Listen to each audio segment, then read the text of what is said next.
Indiana winner 73-58 over number 13 ranked Purdue here at Simon Skjodt Assembly Hall. Peegs.com's Jeff Rabjohns, Trevor Andershock, Jared Kelly here to break it all down. Rabby, this was tale of two halves. Indiana trails by 12 points at halftime. Storms out 27-3 scoring run in the second half. Indiana pretty much got whatever it wanted in the second half.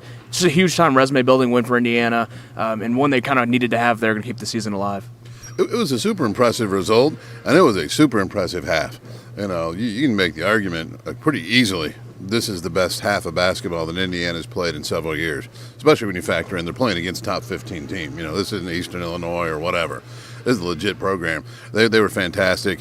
You know, I thought Woodson made a really good call to ride key guys. You know, Miles Rice, Trey Galloway, Luke Goody, Anthony Leal playing all 20 in the second half. Only played six total in the second half, and that was just, you know, Malik and Umar Ballo trading off there at the center position.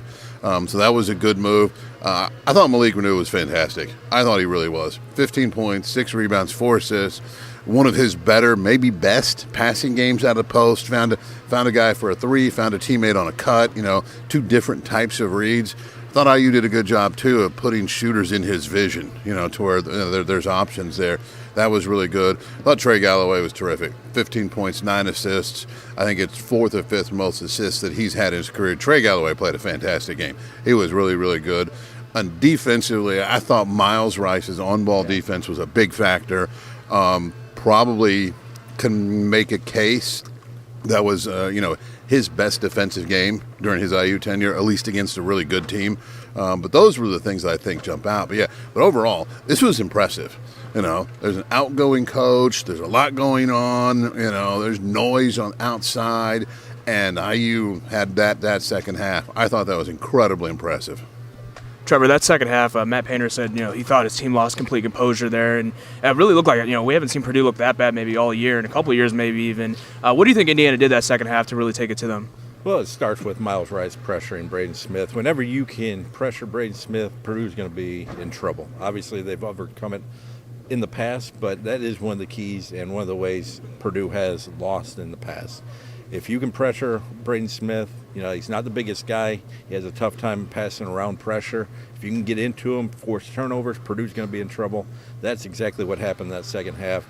11 second half turnovers for Purdue, and it was not an up and down game. So that was, you know, a third of their possessions ended in turnovers, and they were live ball turnovers. Indiana converted them in, you know, in transition. After having 0 fast break points in the first half, totally flipped that around, started getting easy looks in the second half, and that led to that 28-3 second half run for IU. So I thought it started with the ball pressure and, you know, getting easy looks, actually converting them into points. IU has not done that, you know, on a consistent basis throughout the year, and I thought that pretty much decided the game. Rabbi, Indiana had 9-day break coming into this one. We saw another, you know, lineup change, which Mike Woods has been taking around with the starting lineup. Umar Ballo goes out, Mackenzie Abaku goes out. They both come off the bench today. It seemed like that the starting 5 today just worked really well. And, you know, you mentioned it, how 4 of those guys played all 20 minutes second half. It feels like that lineup, they've kind of found something there with those 5. Yeah, it certainly looks that way. And there's no question they did in the second half. They were really good. The lineup, you know, for what IU can do well at this stage of the season, I think the lineup today makes a lot of sense.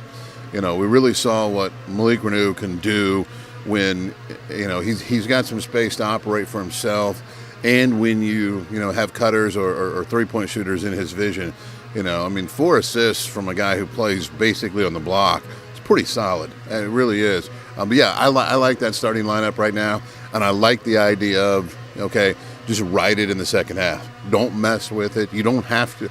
There's no rule that says you got to play 8, 9 guys. You know, if you want to play 5, play 5. If you want to play 6, play 6. If you want to ride certain guys for 20 minutes, ride them. It's allowed. And I thought that was a really good decision. I give Woodson and the staff a ton of credit. There was a lineup that was working, and they went to it, and for the second half, they stuck with it. I thought it was a really good decision.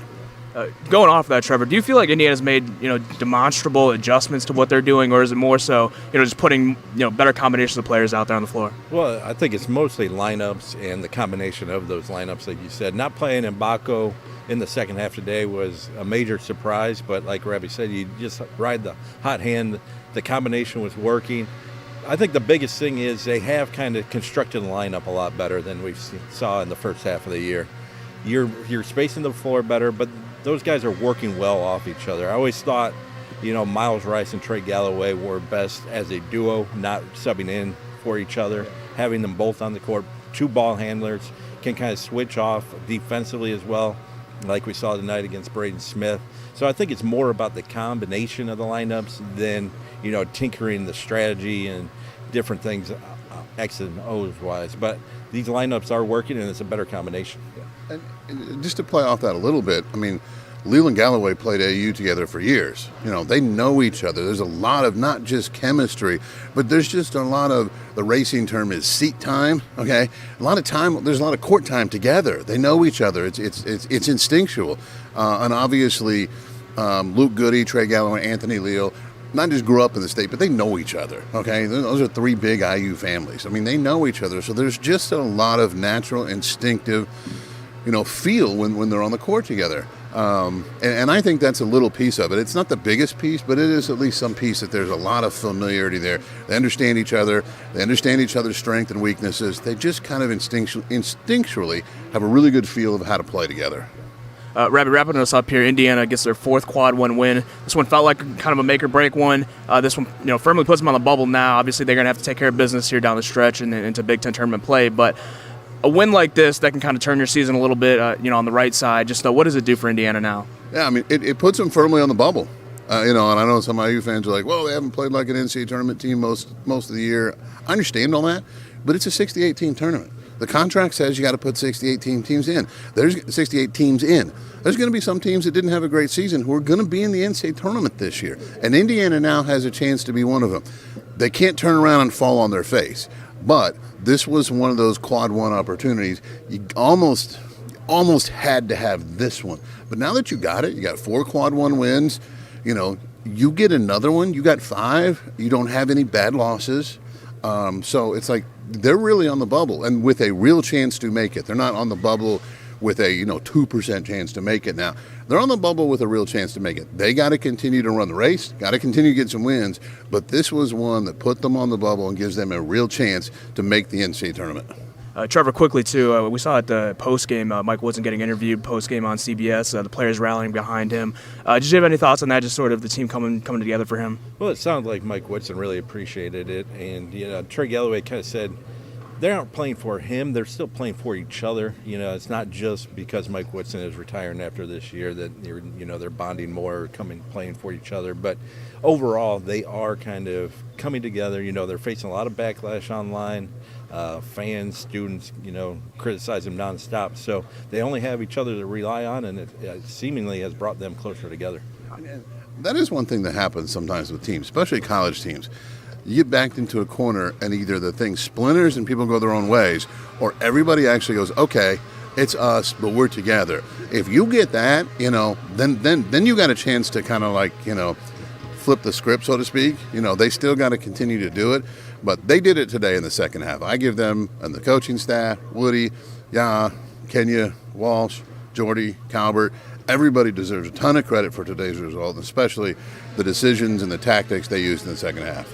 Super impressive victory there, especially the second half there for Indiana. But for today, Indiana big winners over number 13th ranked Purdue. 4 games left in the Big Ten regular season and then on to the Big Ten tournament. The Hoosiers looking to get on the right side of the bubble come Selection Sunday. But for now, Peegs.com's Jeff Rabjohns, Trevor Andershock, Jerry Kelly. We'll see you folks with much more to come on Peegs.com.